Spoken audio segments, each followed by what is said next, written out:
What's up everybody, AnimeX here, and in this video, I will be adding yet another part into the What If Naruto Was an Otsutsuki series. This is due to you guys really enjoying the series, and asking me to continue it all through my little mini time skip break arc, whatever you want to call it, and I've returned, ready to give you guys what you have asked me for a lot. As usual, especially since it has been a few days since I last posted, I will be recapping the last part of the series before jumping into the new material. So, without further ado, let's get started.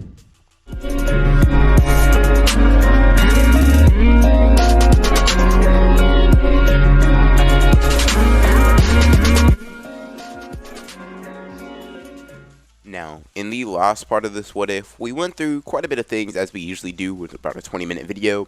In the beginning of that last part, we went through the 5 Kage Summit, or at least the preparations for it, right? We went into the Kage actually, going to the place that they would have gone in the original, in the 5 Kage Summit, how they would have in that arc.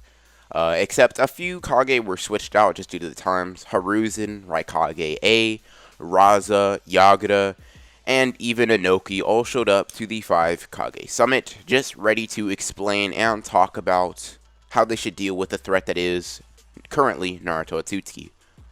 Now, throughout the What If, we went through some stuff, and we went through Naruto speaking with Zetsu, and Zetsu basically manipulating him how he would have, or how he would try to, at least to attempt, or get him to attempt to revive Kaguya. Now, throughout this, we're really shown that Zetsu is pretty intelligent and is even able to get up on Naruto in terms of, his manipulation abilities, even though Naruto is very wary of him. So, we do get a little bit of building for Zetsu's character. Now, we left off with basically Hiruzen being a little dramatic about the result of Naruto Otsutsuki even existing, so that's where we're going to jump into the story.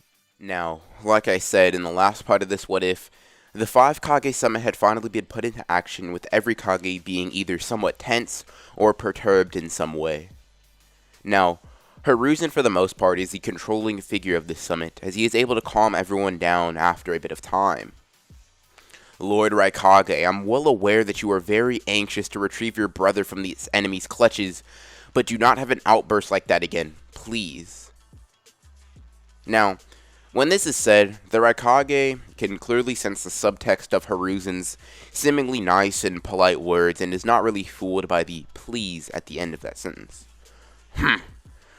Don't do that again and you'll kill me, right? Or Danzo will. Alright. Then, old man, continue your pointless talking, and I'll see if I agree with you at the end of the talk or not. Hiruzen nods at the Raikage and stands from his chair, getting every other Kage's attention and making himself more visible. There is a very clear reason that I have brought you here. The Leaf and the Cloud Village tailed beast have been stolen. These two are the most powerful of any tailed beast that this world has ever known.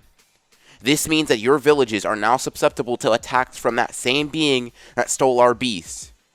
Because of that looming threat, I think this is the time to push aside our differences and become one, at least temporarily. This is why I called you here.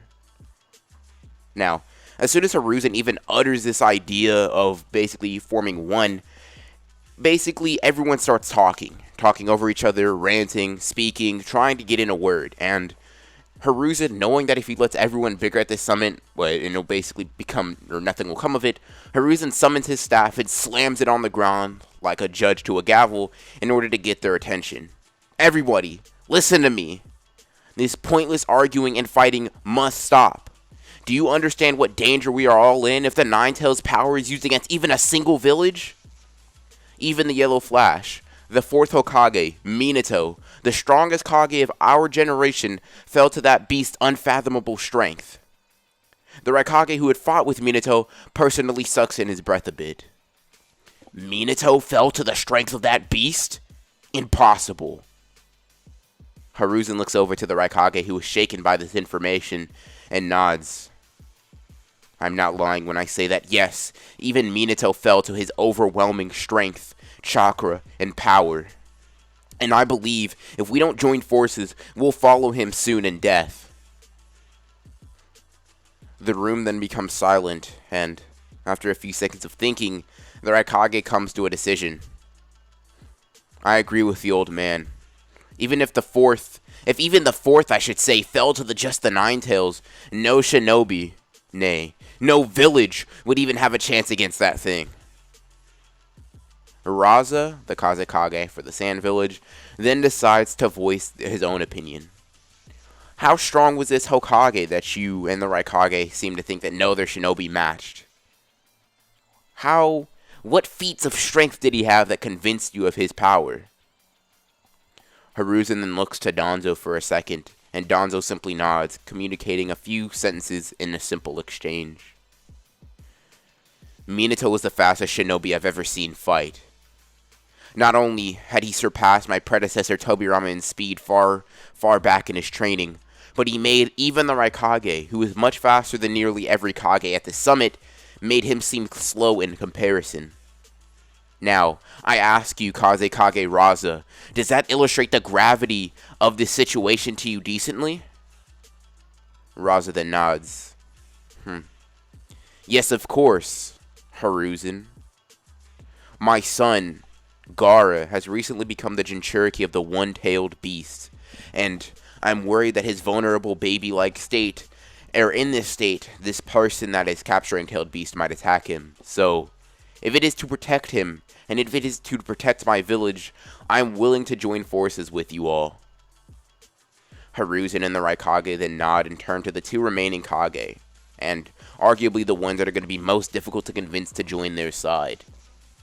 They now have to persuade the fence-sitting Inoki, the one who is really seen as someone who never really decides to make decisions for his village, and recently the cold-blooded Yagura, who is himself a Jinchuriki. Now, before Hiruzen can even attempt to present some type of persuasive argument to sway Yagura to their side, Yagura decides to speak first. I know all of you perceive this person as a massive threat to you and your villages, but the Bloody Mist village is much more ruthless and powerful than you are, and so are our shinobi. So while you may need to band together, I'd like to remove myself from this foolish talk of working together. Hiruzen just sighs upon hearing this and stands up from his chair, knowing what he has to do, or knowing what he should do, in order to convince this cold-blooded and strength-driven Kage. Yagura, you say that you don't see that the threat of these tailed beasts could possibly be harming your village, right? You don't see that them being captured as a major threat is a major threat to you. So I ask you this. Are you the strongest ninja within your village? Are you the strongest shinobi within the Bloody Mist? Yagura ponders this for a second before confirming it with a quick nod. Yes, I would say I am, with my only rival being someone who is a trusted member of my guard. Alright then, Yagura. I'd like to display something for you very quickly. Just a show of strength, you might say. Yagura, along with every other Kage, looks at Hiruzen confused as he summons his Noibo staff and stretches for a second. Keep in mind that my power and speed at this age is far below the Kyuubi's, and far below Minato's. Hiruzen then takes in a deep breath and disappears from Yagura's vision, reappearing behind him and pointing the staff towards his head. In this instance, every other Kage looks at Hiruzen in shock, and Yagura turns back slightly, realizing that he could have been killed in that one instance.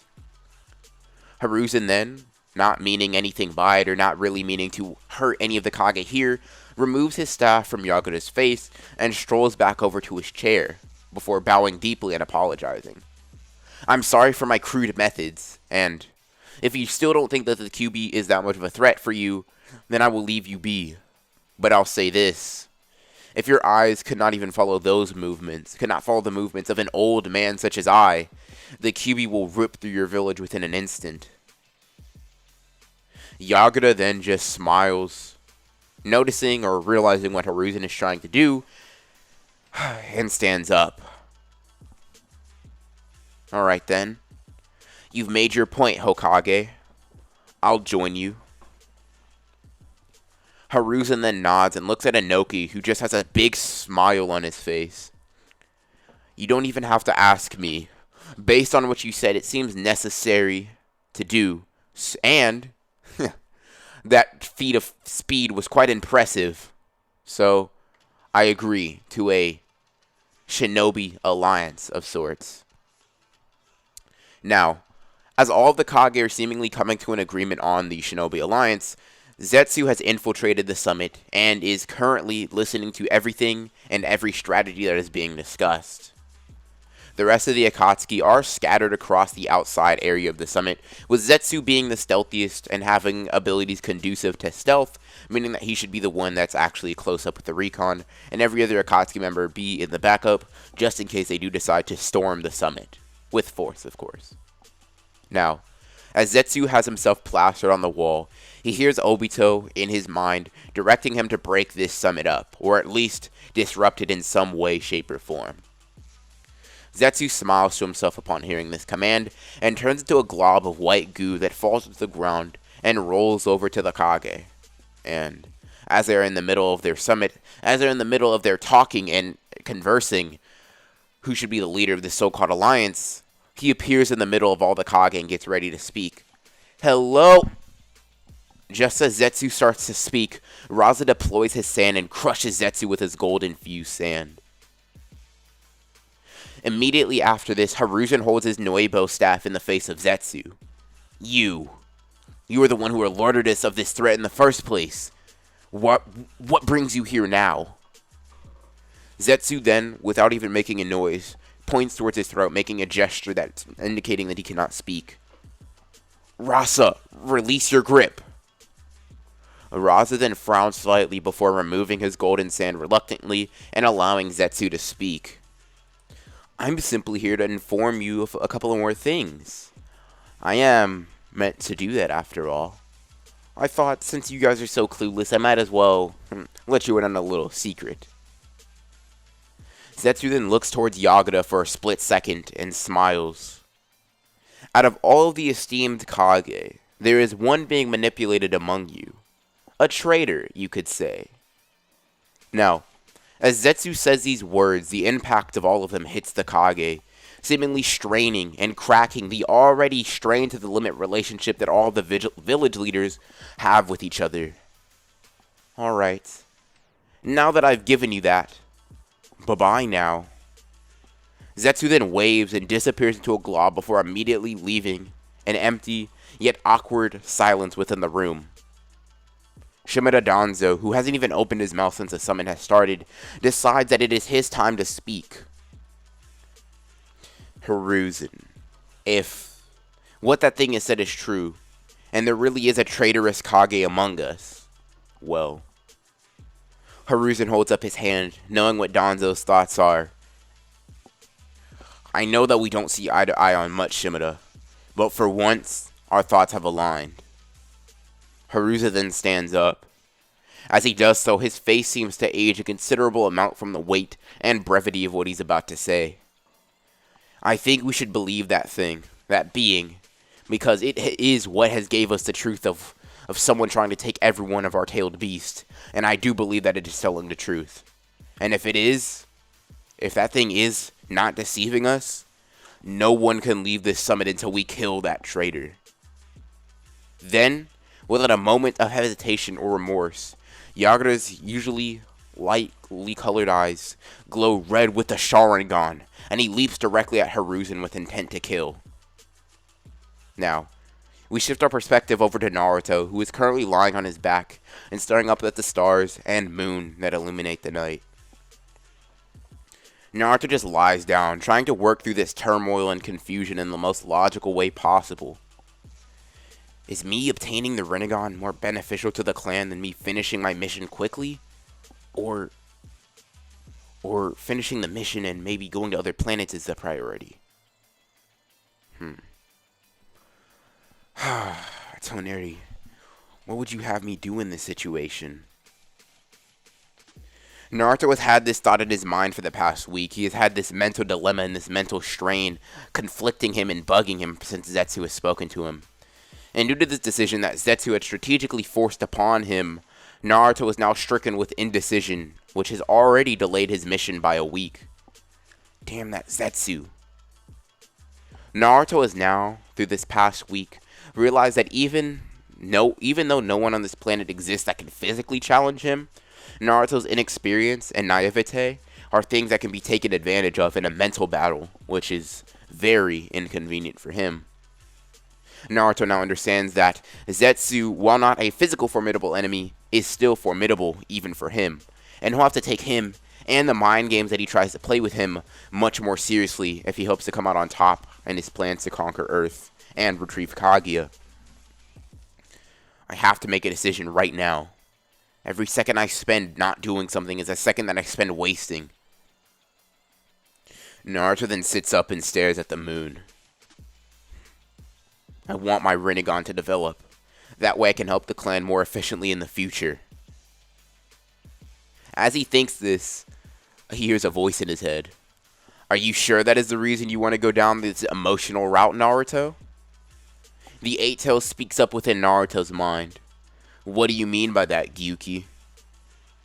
Well, Kurama over here has been telling me all about your time on Earth, especially this short amount of time you spent in a small town. He said you were interested in a human girl. Is this true? Naruto's face turns hot as Asahi is brought back into his mind, but he quickly calms himself down and nods. Yes, that is part of what influenced my decision, Gyuki. And Kurama's massive ears perk up upon hearing his name said by Naruto. What do you want, kid? As of right now, I refuse to apologize to you for calling you a simple beast, but in the spirit of being more human-like, I'll try to call you from your name or by your name from now on. Kurama then laughs loudly and roars within Naruto's head. Aw, kid, you really are a riot. Getting all soft because that girl is mentioned? Very interesting. Naruto then just grits his teeth as he tries to endure this embarrassment and swallow his pride. So all the insults that he has for Kurama. Alright. Let's go become human, I guess. Naruto then starts flying off in the direction where he remembers Asahi being. And that, everybody, is where I'm going to end Part 7 to the What If Naruto Was an Otsutsuki series. I hope you guys enjoyed the video. I do apologize for the break I took. I wasn't just doing nothing, sitting on my hands or whatever. I was actually working on some things that hopefully, I'm praying that they will be able to be deployed in my next What If series, the What If Orochimaru Stole Naruto series. Be on the lookout for that eventually. I do hope that all this stuff can hopefully be employed there, at least, maybe if not on the scale that I want it to, at least on a smaller scale that you guys should be able to enjoy. I don't want to go too deep into it just because I want it to be a surprise when it actually happens, but I'll just let you guys know that I think you guys will like it if I employ it correctly. For all of you guys that notice that my voice sounds weird or a little bit nasally, I guess, I don't know if you guys even did notice. I might be able to fix it in post, but if I couldn't, right, if you hear that my voice sounds nasally, don't worry. I don't have the unnamed disease. It's really just because I don't have a fever or anything, but it's just mold. It's just allergies, or yeah, just allergies in general. I think pollen or mold, one of those. But yeah, it's nothing too serious, so you guys don't need to worry about me killing over or whatever.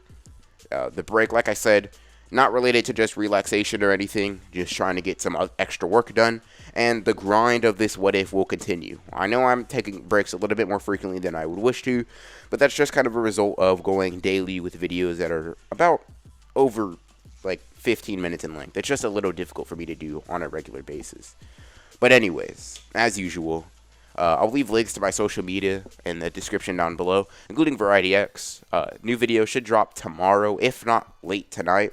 Either way, just gonna be a little bit of a chill video, so you guys can see that. In the description there will be my Discord, my Instagram, Twitter, all that good stuff down in the description below. Anyways, as always, guys, I hope you enjoyed the video. And as always, this is Anime X signing off.